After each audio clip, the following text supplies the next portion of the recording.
WVEC-TV, plan. Here we go. This is Jim Kincaid, ABC News.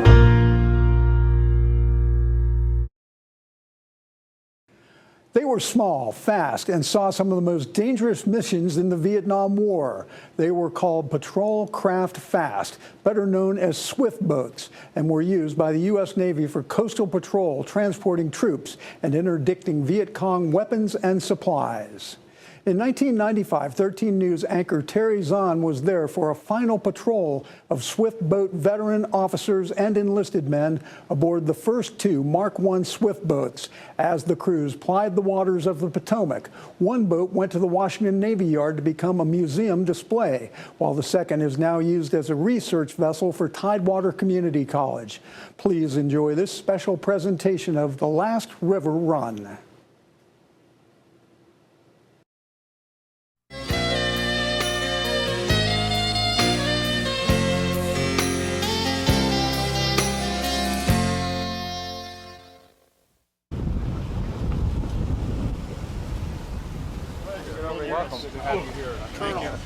Sorry. Yeah, I know, sir. We're all a little older than we were, but now we're going to get a lot younger. No, speak for yourself. Now we're going to get a lot younger. Jim Taylor. Sure. Taylor, how you doing? We actually had a few people make flag. Incredible. It works. On a cloudy June morning, this handful of Vietnam vets gathered at the Little Creek Amphibious Base. Some had dug out old uniforms packed away in steamer trunks in the attic for a quarter of a century. Some had come thousands of miles just to be here. Acres. Come on in here, gallant surfer. Or kamikaze kamaina, as we call him. We're both Hawaiian guys. So. Tim Guard. The attraction was not just seeing each other again, but these two small boats. A chance for one last mission, one final patrol.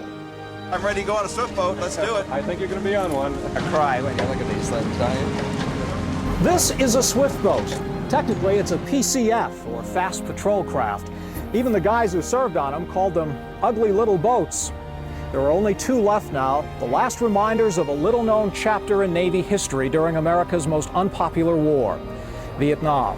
This is the story of a unique reunion of shipmates who depended on each other for their very lives, and also a reunion of those shipmates with these ugly little boats, which took them in harm's way and then back out again.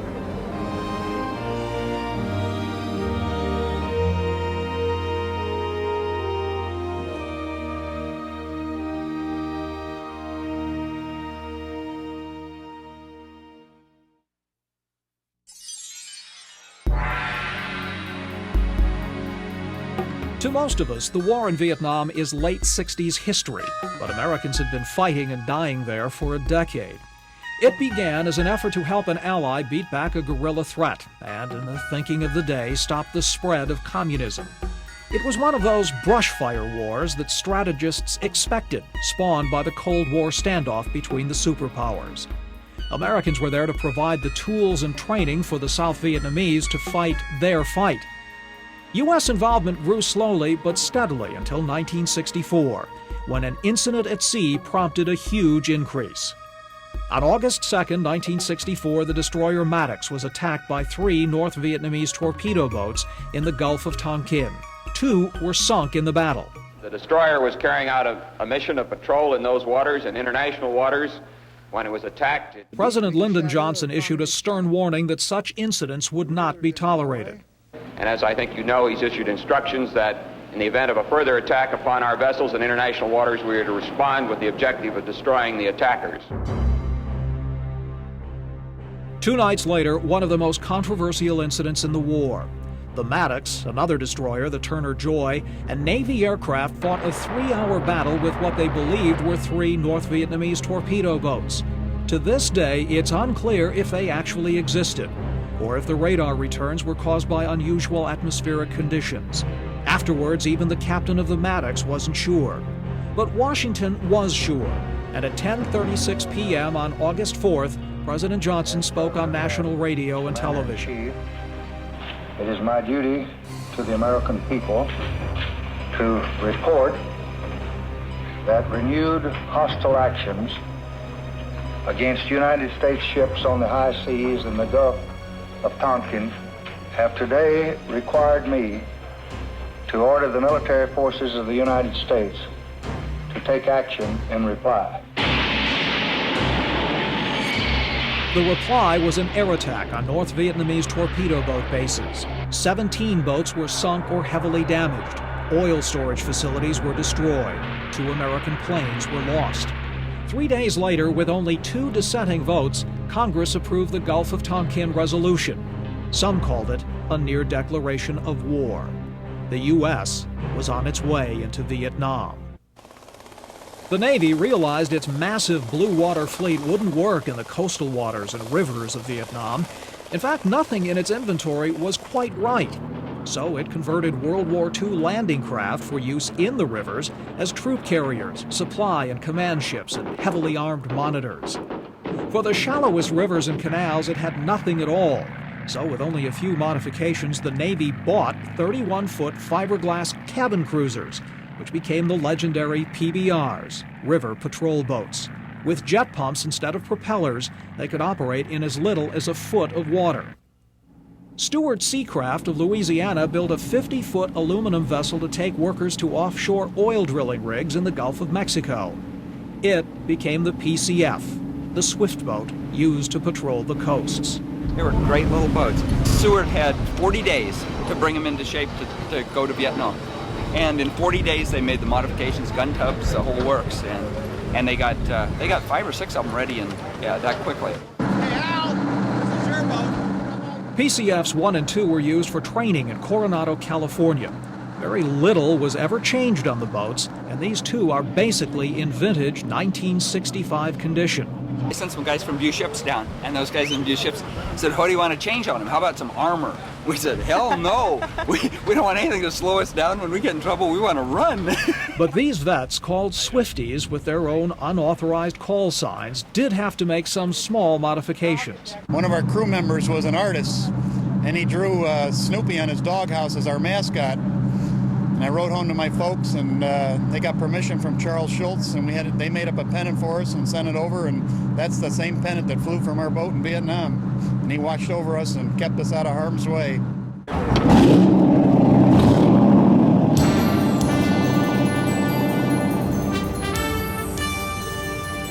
And then it was time for the music of the engines, the smell of diesel fuel, and the rush of 850 horsepower they hadn't felt in a quarter of a century.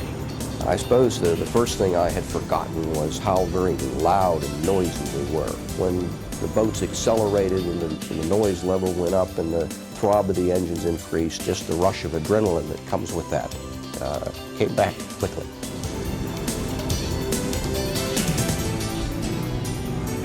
For the Swifties, it was a labor of love. The last river run wound its way up the Chesapeake Bay and Potomac River to deliver Swift Boat 1 to the museum at the Washington Navy Yard. It's like coming home. I mean, it's a feeling right here. They served us well, we pushed them hard, and I don't think they ever let us down. There's been very little written about swift boats. Not too many people know a lot about them, but for those of us who've served on the boats are very special.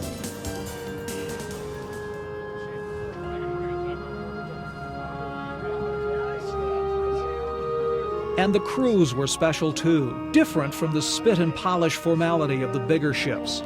There were only 5 or 6 men aboard. It was such a compact group that everybody watched everybody else's backside, and everybody else knew everybody else's jobs, from guns to driving to ship handling, you name it.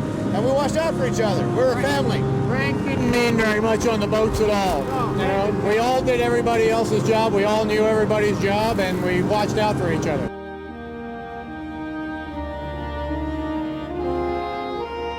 You become like a group of brothers. I mean, there is no rank anymore. You're not a lieutenant and 5 enlisted guys. You're 5 people surviving and pulling together.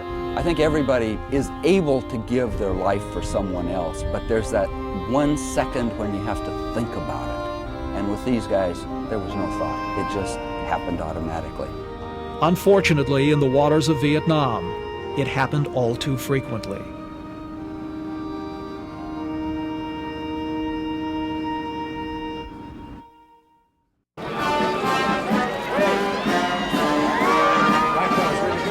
There's nothing like a Navy homecoming, and when it's the day before Thanksgiving, the celebration's even more joyous. But this time, the USS Lemoore County brought back more than homesick sailors. Tucked safely inside the tank landing ship, the last two Swift boats. PCFs 1 and 2 had been in Panama, sharing the canal with massive freighters and commercial ships. The main reason we had them down in Panama was the training of international students from Central and South America, Caribbean nations. At Little Creek, the Swift boats were checked out for their final mission. The crews came up from Panama, except for Neil Clark, who's based at Little Creek, an original Swiftie from the Vietnam days. It had been 25 years, but for Neil, it might just as well have been yesterday when he last fired the 81mm mortar. With this particular type, you could load the shell almost horizontally, gently let it slide down the back. Say, for example, we wanted to take out a bunker in this narrow little river. You bring it around and sort of guesstimate what the range was. You got relatively good at this after a while. And you take and trigger fire it. The shell would go out, and all it is just the charge on the end of the shell will get out there so far with enough velocity, it would actually skip, just like you skip a rock across the pond. Is that right? Same exact thing. And that's how you take out something that... You might take out something that close. If you didn't take them out, it'd make them real nervous. I bet you would. These 50-foot boats were often home for 6 men for days at a time. So actually, you had pretty much, if not all the comforts of home, at least some semblance thereof. You've got a little galley, I see. Right, there's a little galley here. We had coffee pots, of course, and cook stove of sorts, and a broiler under it. You can warm up some soup or whatnot. Little refrigerators down below here. Did everybody have their own bunks, or did you hot bunk? No, we hot bunk, we traded off. Because, of course, you're out on patrol or something. And, somebody's awake anyway. Somebody's awake. There's 4 bunks forward and these 2 aft here. So did you cross-train for everything? No, we cross-trained for everything you had to. If we lost the gunner on that aft gun, the engineer was the assistant gunner. You inherited the gun. The first Swift boats arrived in Vietnam in October 1965. The coast of Vietnam was like a giant sieve through which the North shipped supplies to the Vietcong at will. Trawlers and junks laden with munitions mixed easily with the thousands of innocent civilian vessels.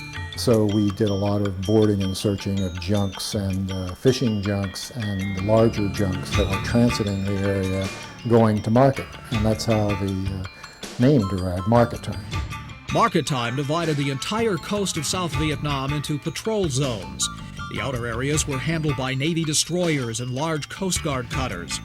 84 Swift boats eventually worked the shallower waters, backed up by 26 82-foot Coast Guard patrol boats. Overhead, Navy patrol planes looked for infiltrators. 5 coastal surveillance centers coordinated the patrols. This Navy film shows how it all worked. 3-2, this is Coast Watcher. A small cargo junk has just departed the beach. This contact is unidentified. Proceed to intercept. Over. Coast Watch, this is Red Baron 3-2. Roger, break. We'll intercept. Over. Set general quarters, prepare to board and search. This was always a very dangerous situation because you never knew what to expect when you came alongside. You always had to be prepared for the worst. So you were always at full battle conditions with the guns manned and all the small arms distributed. And you would just look them over very carefully as you approached and made sure you could see everyone, that no one was trying to hide. You went aboard, you physically searched the boat, usually with at least 2 people, depending on the size of the junk. In most cases, they were just going about their business. And then the trading would start. Swifties became world-class traders. You could trade for fresh fish, shrimp. I remember in one case, we gave them a number 10 can of peas, we happen to have. So they were very pleased with that. Yeah. You had to make sure the barbecue was aboard. So we could always barbecue steaks or shrimp or fish. And that's the way most boardings went. But occasionally, as in these pictures from Lee Fry, the Swifties hit pay dirt and captured weapons and supplies. And there were firefights. This swift boat was shot up in what might have been the first battle of the Tet Offensive in 1968. But mostly it was repetitious, tiring work, conducted with an informality not found in the big ship Navy. We had to be in uniform going in and out of port. But as soon as you got outside of the harbor, we generally changed clothes. Usually, we changed into a bathing suit, and that was the uniform of the day. In 1967, maritime forces conducted 538,000 inspections, but intercepted few arms and supplies. Still, it was regarded as a success. That effort was very successful and is probably one of the driving factors to the building of the Ho Chi Minh Trail, which sucked up maybe 100,000 soldiers to build that trail and to keep it moving. The supplies moving south on the trail were distributed via rivers and canals. The Navy's riverine forces were sent to stop them. Later, the swift boats would join them. But the Swifties of market time faced other dangers. The seas off Vietnam could be vicious. You would fall off a 30-foot wave into the trough, and the fathometer would go again from 30 feet to 2 feet. And I can remember getting back to the base on many occasions and urinating blood just from the pounding. Sterling Harris was based at Qua Viet, one of the most treacherous stretches of coast. The pounding seas there had sunk 2 boats. Sterling came close. And one day we were bringing our boat in, and a wave just caught us, just came out of nowhere, picked us up, and it was like going on a Nantucket sleigh ride, and we started to broach going left like this. I had the port engine full ahead, starboard engine full of stern, boat was just shuttering, full right rudder, and we just hung there like that, and my gunner in the tub above, he said I could have reached out and touched the water. The base was even more dangerous. Qua Viet was considered possibly the worst place in Vietnam. It was within easy range of enemy artillery and was shelled almost daily. And it's a pretty frightening feeling just sitting there in the bottom of your bunker. You can't shoot back. You just sit there huddled in the sand and hoping to hell that they don't hit you. There were security problems at other bases. Lee Fry was stationed at Quinh Nhan, about midway up the coast. You can see the trouble in his pictures of the base. It's surrounded by hills covered with thick brush. Perfect cover for the Vietcong. In November 1967, they blew up an oil tank. A few nights before Christmas, they came back. Throwing grenades, actually throwing open the doors of the hooches and running down through the middle of the hooches, shooting into beds. They'd have 2 guys would run through the hooch, one shooting in one direction, one shooting in the other direction. It was really bad. One of Lee's crewmen was killed trying to organize resistance. Carl Goodfellow was my engineman on the boat. The next morning, we felt there were possibly some wounded VC that were inside our perimeter. We just sort of lined up in a line and started marching out across the hillside. Lee had made it to this rock. This burst of gunfire came from down below this rock in the brush and just shot the carbine right out of my hand. I can still see it flying up in the air, sort of a cloud of blood and this carbine doing twirls as it clattered back down over the rock. The others shot the Vietcong. For the action, Lee received a Bronze Star and a Purple Heart, but he lost one finger and part of another. A few days later, fingers still bandaged, he posed with a friend and the weapon that had shot him.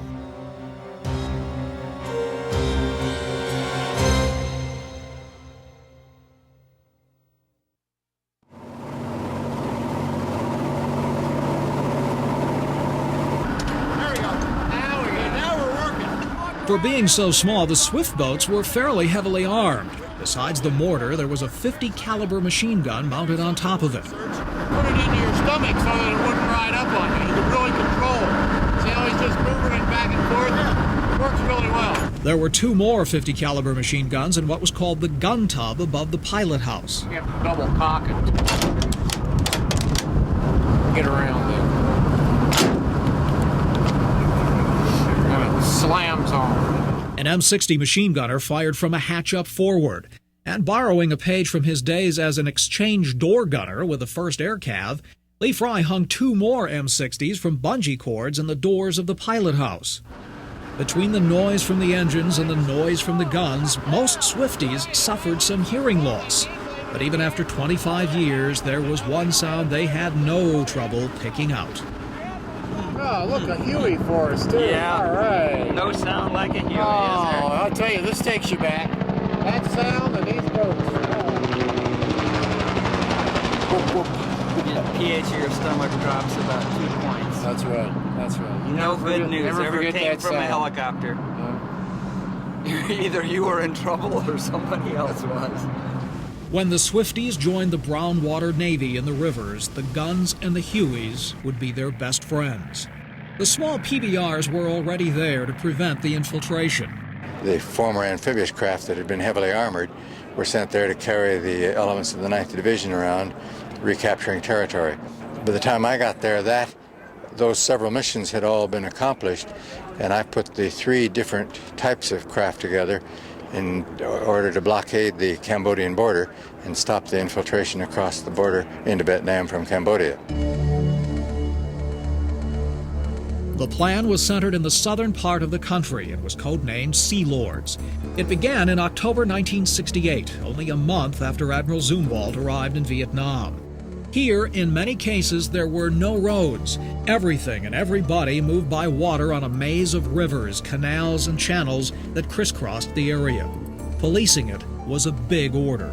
Well, a typical mission there was we would usually go down with 2 crews in one boat, and we would operate off of an LST that patrolled off the coast because we didn't have any friendly bases to operate of down there. From the mothership, we'd have 1 crew get on and take it out for 24 hours and then come back, rearm and refuel, and the boat would go out for another 24 hours. We'd run 20 days straight that way, 24 hours on, 24 off.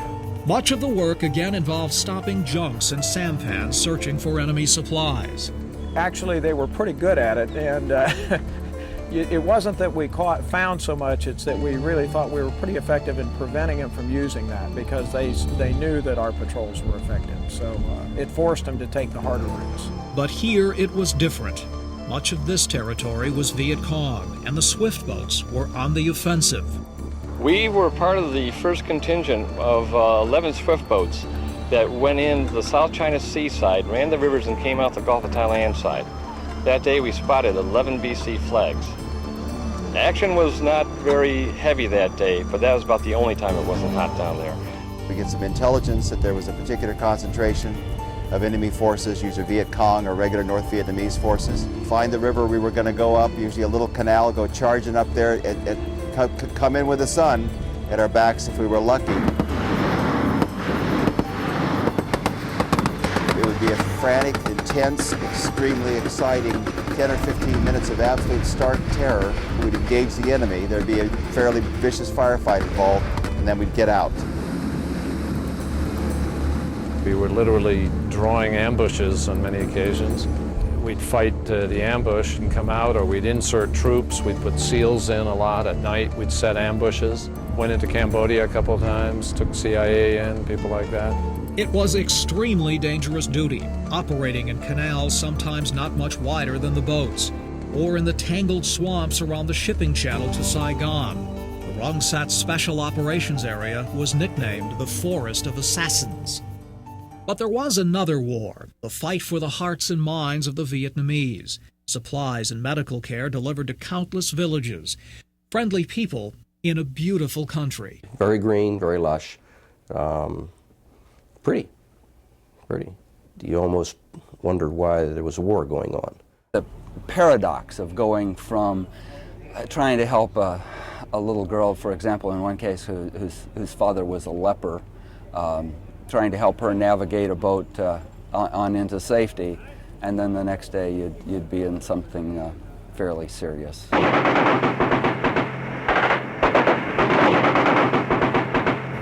firefight, from the first time the round comes up, we first get incoming, it's incredibly fast. You're in autopilot. Receiving heavy automatic weapons fire, vicinity of evasion. Request a scramble sea wolves, over. For a PBR or swift boat in trouble, salvation often came at the hands of the Sea Wolves, Huey helicopters that could be on the scene in minutes. The Swifties received more Purple Hearts than any other Navy surface unit in the war. John Carey alone won 3. Jim Thomas was wounded in a night battle during Tet. What I can remember was just this gigantic flash, and I was knocked down, and I got up and kept firing. Later, he relieved his crewmate driving the boat. He looked at me and said, "Are you okay?" And he shined a red lens flashlight, and I had a piece of shrapnel in my eye. They took me out to the Coast Guard cutter, Inderscoggin, and the lieutenant commander doctor pulled the shrapnel out of my eye. And one of my regrets of the Vietnam War, I have several, but one of them was that I don't remember the guy's name, because I'd just like to thank him.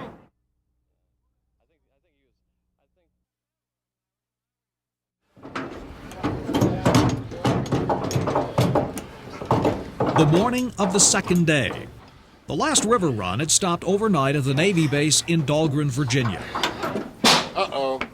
Now we're in trouble. He's down there. I used to spend a lot of hours down there with my enginemen. My other crew members didn't know anything about engines, so the engineman and I were usually down there doing the troubleshooting when we had problems. You're glad you're not got this one going. And I'm an engineer, so digging around down there and smelling that diesel oil brought back real memories. The final leg of the trip to Washington would take 4 hours. The last hurrah for the swift boats, and every one of these guys knew it.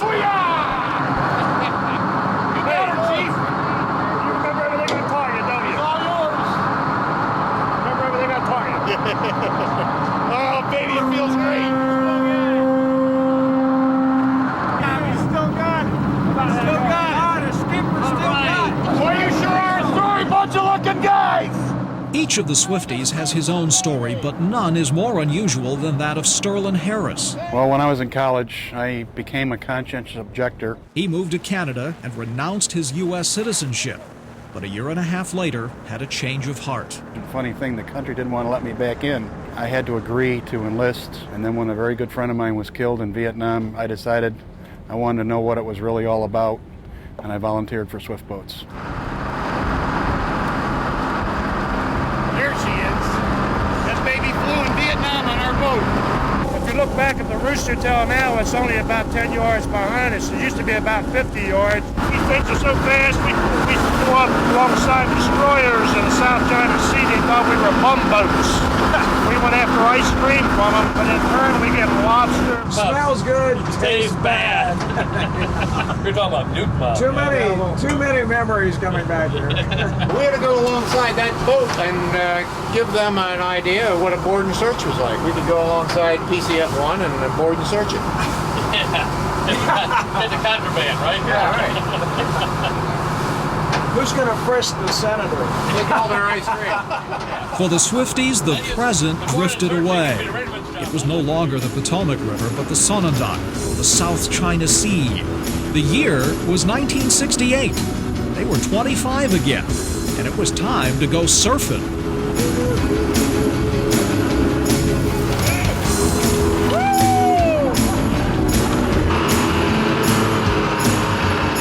Remember how to do it after all these years? Well, did you get wet? I guess I do. We're surfing now, all right.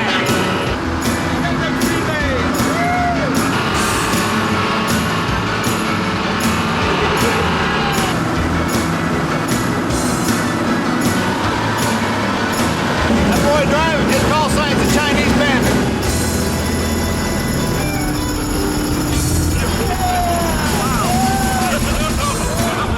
Like this, it was dry in 5 minutes.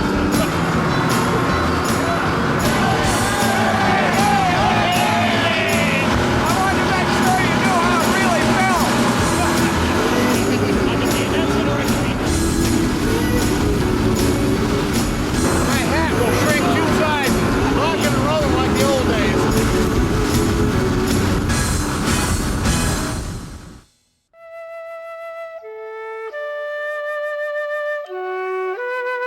Vietnam had been an angry and divisive time in America, and each of these men had to deal not only with fighting the war, but with the effect it had on them and their nation.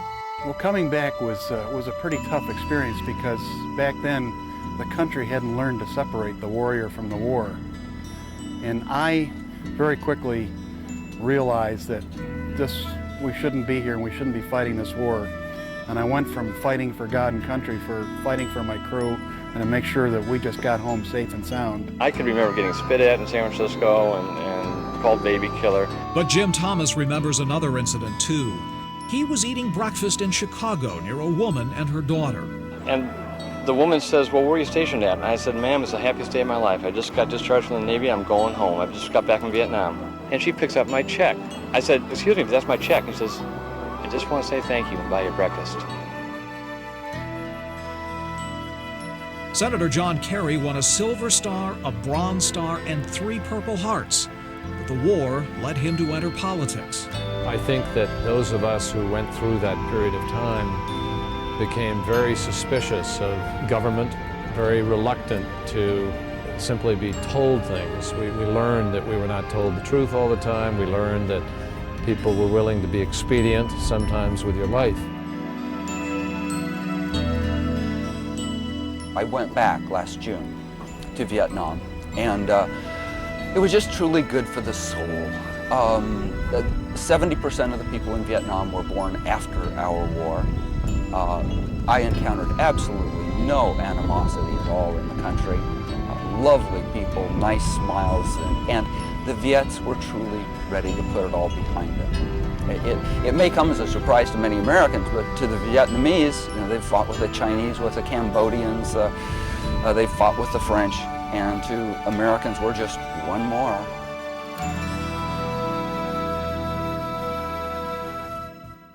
As the boats approached Washington, there was one final duty to perform. Naval tradition calls for honors to be rendered at Mount Vernon, the home of George Washington. And for today, at least, all the Swifties were back in the Navy.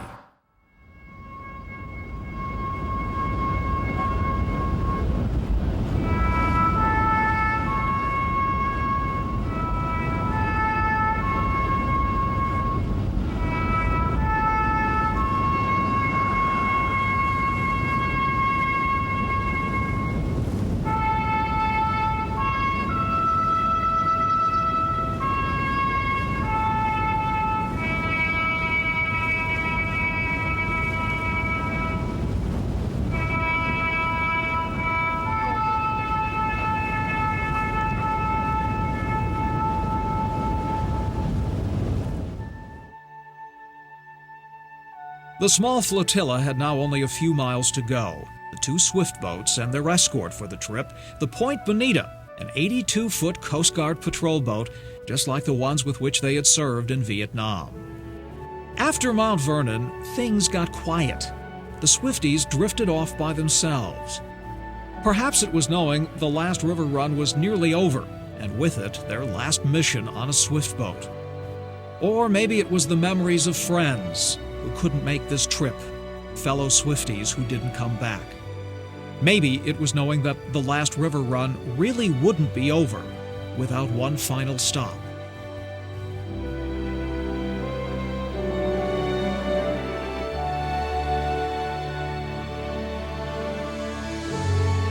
I went on R&R late February 1970. When I came back, first week in March, one of the friends at the sport base came up and said, no, Bill's gone.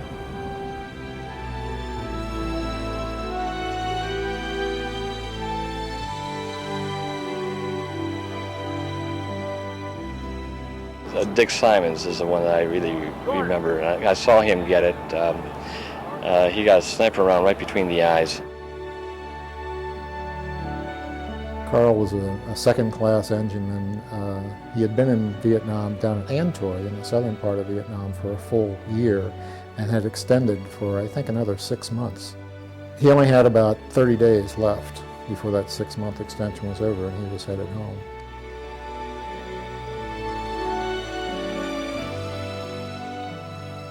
I don't think you ever reconcile the loss of a human life. I don't think I ever reconciled the loss of John McDermott, who was my brother and one of my best friends.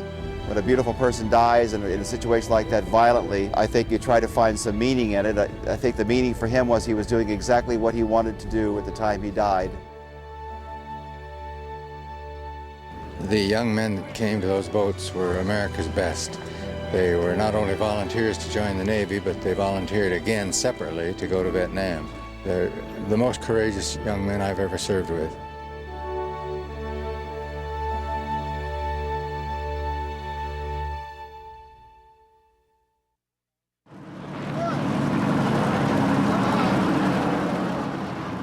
With the two Swift boats in Washington, Swifties from all over showed up with their families for one last ride, a quick trip back to the old days. John Kerry came back with members of his Senate staff, and of course, he drove.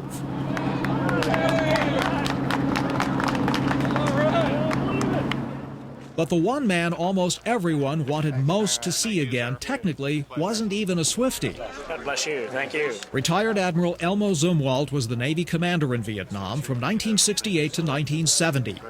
He sent the Swift boats into the rivers and great danger, but he earned the undying admiration of his men. He really looked out for us. We were told we were fighting the 512th NVA Battalion down up the Bodie River. That's what we were told. And he'd be out there slugging it out, and next thing you know, he's in a chopper 500 feet above you directing traffic. Zumwalt was famous, or notorious, for hopping on his helicopter and going where the action was. He once visited Keith Evans' boat. When he came aboard, he went over to one of my crewmen who had been wounded maybe a week before and asked him how he was doing, asked him to show us just where on the boat we had taken some damage. Of course, he was well briefed, but he took the time to be briefed, and I think that's what I remember most about him.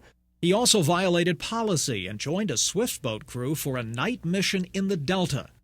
He got in trouble, but insisted it was the only way he could understand what his men faced. I don't think that you can get closer to anyone than you get close to your comrades in war. Because I had the responsibility of sending those young men into those dangerous areas, and to lose some of them, I have always felt a very tremendous bond. But the bond was closest with one young Swift boat officer named Elmo Zumwalt III. His son had volunteered for duty in Vietnam. He volunteered to come after I was there. The Bureau of Naval Personnel inquired as to whether or not I was willing to have him come. He took the precaution of sending me a letter telling me not to interfere. I sent his letter to the Bureau and said, it looks like that's the answer. Once in Vietnam, he volunteered for the most dangerous duty. He and his 35 boat patrolled the enemy-infested waters of the Delta. Billy Nairmore was part of the crew and took these home movies. We'd go out and sit under the banks of the bushes and get them put over the boats and sort of hide. And occasionally they would try to cross, and that was our job, prevent them from doing that, moving the supplies across. We have gotten several NVA coming out of Cambodia one night, and we hit them pretty good, and their supplies and themselves were in the water. And after the shooting all ceased, Elmo said, he jumped in the water and says, give me a battle lantern, I'm going to go check it out. Well, a lot of officers might have said, picked a couple of people to go check it out for him. No, he was going to go check it out himself. Pretty terrific guy. He really took care of his people and kept us on our toes, and that's probably one reason I'm here today. Operating in the narrow canals and rivers was extraordinarily dangerous. Ambushes could come from only a few feet away, from underbrush so thick the Swifties might never even see their attackers. So Admiral Zumwalt ordered the chemical defoliation of the riverbanks. In Operation Ranch Hand, planes sprayed thousands of acres. It worked. In those areas, casualties among boat crews dropped dramatically. I can remember one instance when the plane flew over and sprayed, and of course we got some of the mist down on us, and I remember making a comment to Elmo that it's about time they did something about this mosquito problem. The chemical used came in drums marked with an orange stripe. It got the nickname Agent Orange. Later, it would be identified as a deadly carcinogen, and by the mid-'80s, the younger Zumwalt was fighting for his life. He and his father wrote an emotional account of the battle in this book, but it was one battle he couldn't win.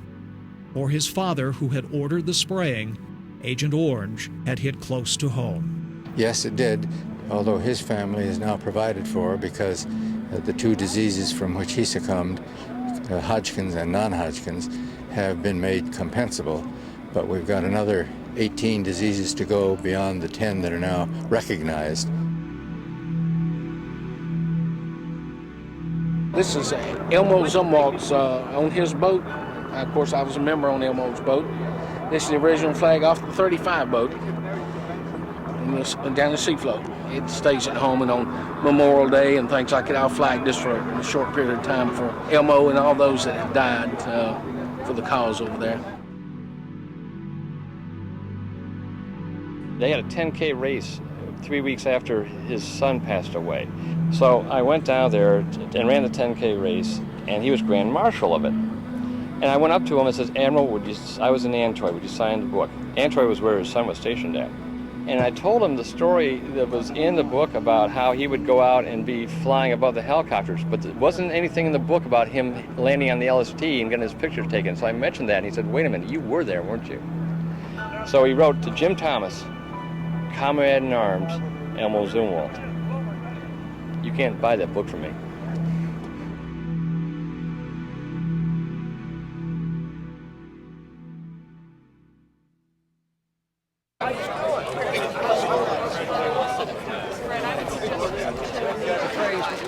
On June 17th, the museum director at the Washington Navy Yard accepted documents turning over to him PCF-1, the first and one of the last two Swift boats. For some of the vets, it was closure for a chapter in their lives begun more than a quarter century ago. Chapters written with different experiences and often confused feelings, but ones which today would all have the same conclusion, written together as brothers in arms. The times we lobbed raw eggs from boat to boat. The great flare fights that we had, ultimately lighting Bill Rood's life raft on fire. Delivering lumber to Namcan in the middle of the war. The ridiculous PSYOPs packages which nobody understood, which we handed out. And of course, pet dogs that didn't understand English or Vietnamese for don't do it there. And we exulted in the beauty of a country that took us from glorious green rice paddy, black water buffalo caressing the banks of rivers, children giggling and playing on dikes, sampans filled with produce going to market, that suddenly took us from innocence and tranquility deep into the madness of firefights, chaos reigning around us, 50 calibers diminishing our hearing, screams for medevac piercing the radio waves, fishtailing rockets passing the pilot house, all suddenly to be replaced by the most serene, eerie beauty the eye could behold and an awesome sense of survival. Today is another step in the direction of binding up the wounds and putting that war behind us. The symbol that will exist with the placement of this swift boat will be to symbolize the courage, the initiative, the imagination, the sheer guts of the remarkable crews that sailed and steamed in that craft. The ones who came home, and especially the ones who didn't. Quartermaster Second Class Lanny Baroff, Gunner's Mate Stephen Penta, Lieutenant J.G. Robert L. Crosby, Bosun Mate Third Class John McDermott. Last night I had the strangest dream I never dreamed before. I dreamed the world had all agreed to put an end to war. And I dreamed I saw a mighty room, and the room was filled with men. And the paper they were signing said, we'd never fight again. And when the paper was all signed and 1,000,000 copies made, they all joined hands and bowed their heads, and prayerful prayers were prayed. Last night I had the strangest dream I never dreamed before. I dreamed the world had all agreed to put an end